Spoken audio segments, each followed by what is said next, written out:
Ketika teman-teman sudah mantap untuk tembak, baru masuk, terus tariknya itu pelan-pelan ya, tidak dihentakkan tapi pelan-pelan. Nah,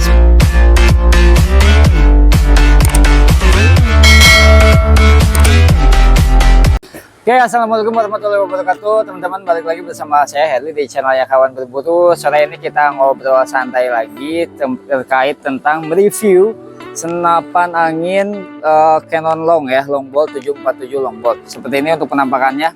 Ini yang kita kemarin beli di video sebelumnya. Kalau teman-teman mau tahu harganya dan perjalanan teknis saya beli, silahkan teman-teman klik link di atas ini ya. Nanti teman-teman bakal diarahin ke video sebelumnya yang episode 1. Nah oke, ini untuk melanjutkan episode part 2, kita akan lebih mendalami lagi terkait spesifikasi atau lebih mendetail lagi senapan si Cannon 747 Longbolt di sini. Oke, buat kalian yang baru bergabung, ini namanya channel Kawan Berburu. Di sini channelnya yang membahas tentang seputar aksesoris senapan angin, berburu, dan hobi-hobi pertembakan ya. Kurang lebih seperti itu. Oke, kita lanjut saja untuk review videonya. Oke lur, sekarang kita lanjutin untuk unboxing Cannon 747 Longbolt ini ya, si senapan uklik ini. Oke, untuk packagingnya seperti ini. Jadi dia dominan dari packagingnya itu lebih ke warna hijau ya, hijau ani atau hijau tua ya, seperti ini. Dari bagian pojok sebelah kiri terdapat marking Cannon, dan di sini terdapat tipe ya, mungkin ini kayak serial kodenya itu. Di bagian sebelah kanan terdapat Longbolt 747 ya, high power long range akurasi 4,5 mm kaliber export quality. Oke, tidak sabar untuk membukanya. Bismillahirrahmanirrahim, kita unboxing. Nah, seperti ini penampakannya ya teman-teman. Jadi untuk pertama kali dibuka, teman-teman akan disuguhkan dengan manual book ya. Di sini ada manual booknya, dan di dalam manual booknya itu ini katalog sebenarnya ya, katalog ya. Jadi ada tipe sebelumnya 747 atau tipe lain dari serial Cannon ini. Dan di sini teman-teman ada warning ya. Teman-teman nanti mohon dibaca, lalu di halaman selanjutnya atau di belakangnya ini terdapat spesifikasi terkait spare part atau bagian-bagian yang berada pada senapan Cannon ini. Lalu di sini ada STKSA. Jadi STKSA ini tuh surat tanda kepemilikan senapan angin apabila teman-teman beli senapan pabrikan. Jadi kan senapan Cannon ini pabrikan ya. Nanti teman-teman dari tokonya itu akan dimintai KTP atau data diri untuk diisi di sini. Nah, si tokonya itu nanti bakal arsip siapa nih yang punya senapan angin di sini. Nah, makanya nama teman-teman nanti bakal dimintain. Oke. Kita lanjut langsung ke unitnya. Lanjut di sini, serius ini dapat apa ya, mimis, cuman ya paling beberapa butir doang ya, paling banyaknya paling 25 butir, ini sedikit banget. Tapi ini mimis Cannon ini ya, mimis yang memang satu pabrikan sama senapan Cannon ini. Beratnya hanya 8,6 gram, ringan sekali bosku. Oke, kita lanjut, kita mulai dari sini ya. Untuk kelengkapan lainnya itu sudah ya. Jadi kalau untuk senapan pabrikan, kelengkapannya hanya itu aja. Teman-teman itu memang belum dapat kayak misalnya peredam, teleskop dan sebagainya, itu belum dapat ya, karena ini senapan kita pabrikan. Oke. Nah, untuk bagian poppernya seperti ini ya.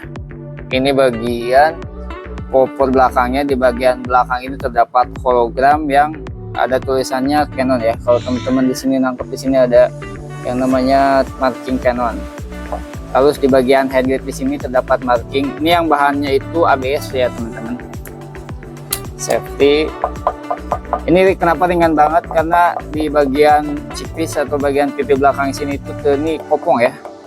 Bagian bawah sini juga terdapat marking Cannon. Nanti kita bisa pasang swivel di sini atau di sini. Bagian belakang juga sama, ada marking Cannon. Ini butt plate-nya, cuman ini keras ya. Ini bukan karet, sepertinya ini masih berbahan plastik ya. Oke. Nah, dan ini untuk bagian dari tengah ke depan. Oke, ini bagian kita sisir dari mana ya? Apa kita instalasiin dulu kali ya? Kita instalasi dulu ya, biar enak.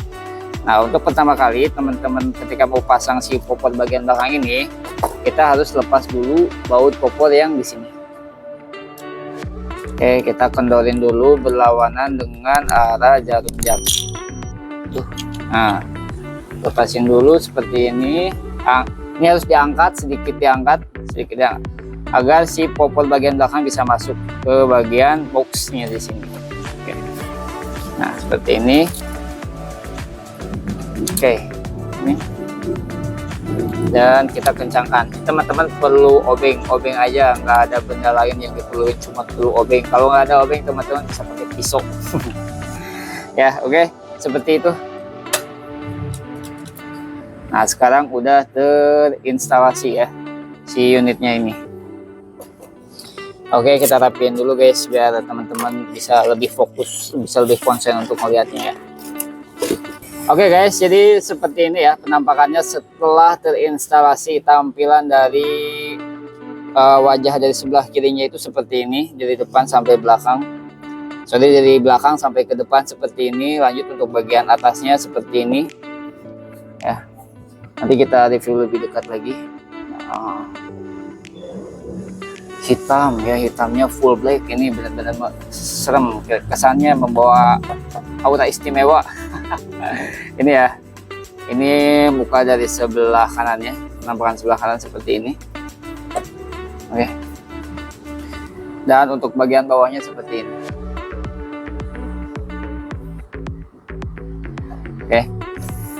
Oke, sekarang kita review ya. Pertama kita review biar enak dari bagian depan ya. Jadi bagian depan biar nggak ada yang kelewat. Nah, bagian ujung sebelah sini ini terdapat yang namanya itu visir. Visir di sini tuh visir atau ada yang disebut juga ini sighter. Ini adalah salah satu alat bidik teman-teman. Cuman ada cumannya nih. Cuman kalau teman-teman pakai yang ngebidik seadanya tanpa memakai teleskop, hanya mengandalkan visir dari bawahan, itu menurut saya cukup susah ya. Cukup susah, makanya saya lebih suka pakai teleskop meskipun pembesarannya itu kecil.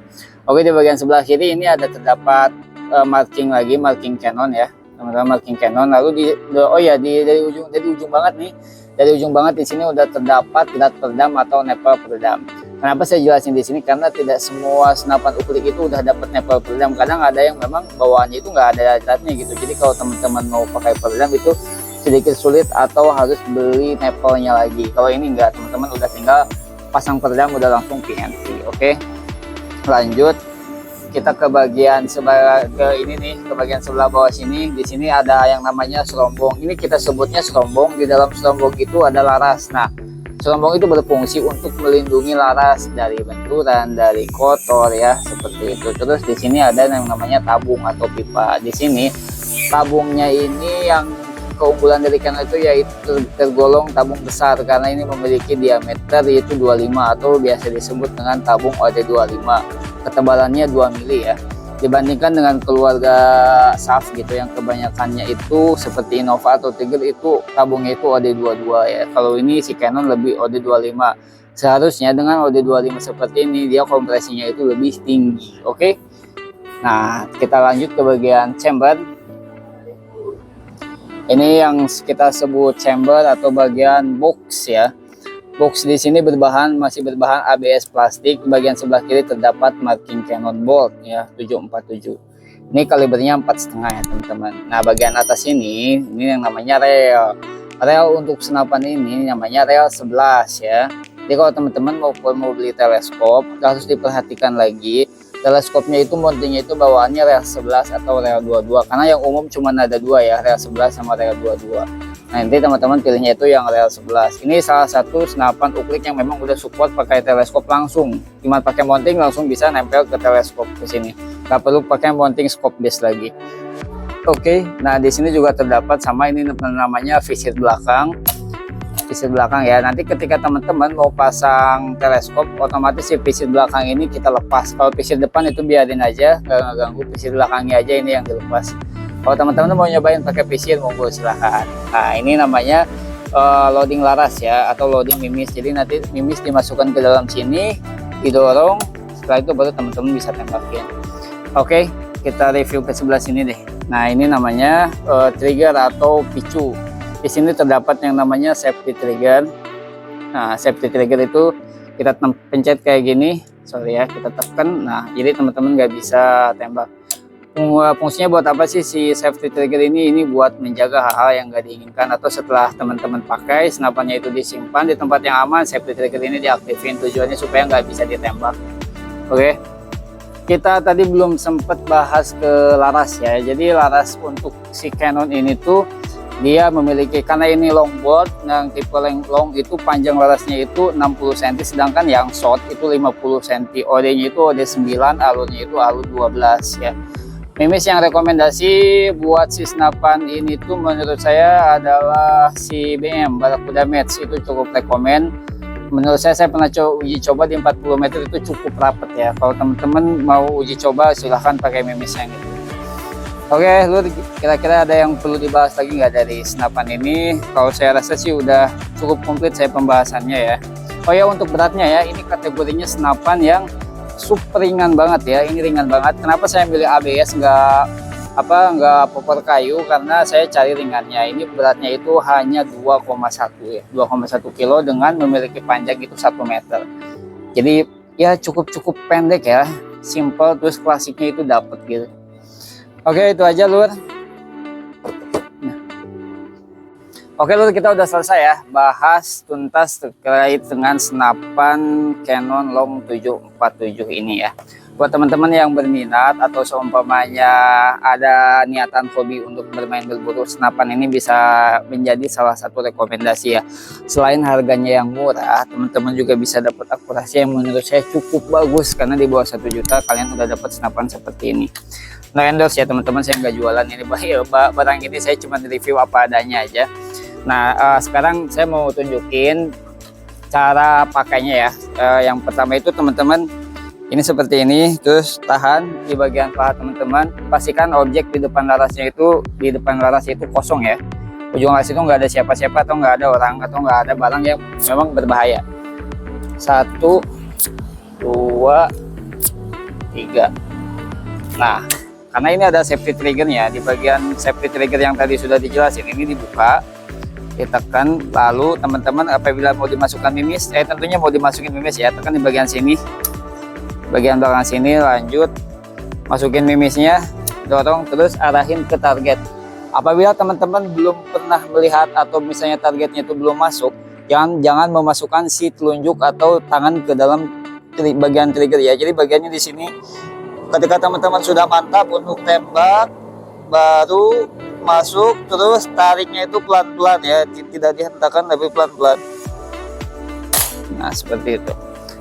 Senapan Canon ini bisa dipompa 3, minimalnya maksimalnya itu di 10 kali ya, biar teman-teman awet. Oke teman-teman, terima kasih ya yang udah setia nontonin channel ini, di channelnya Kawan Berburu.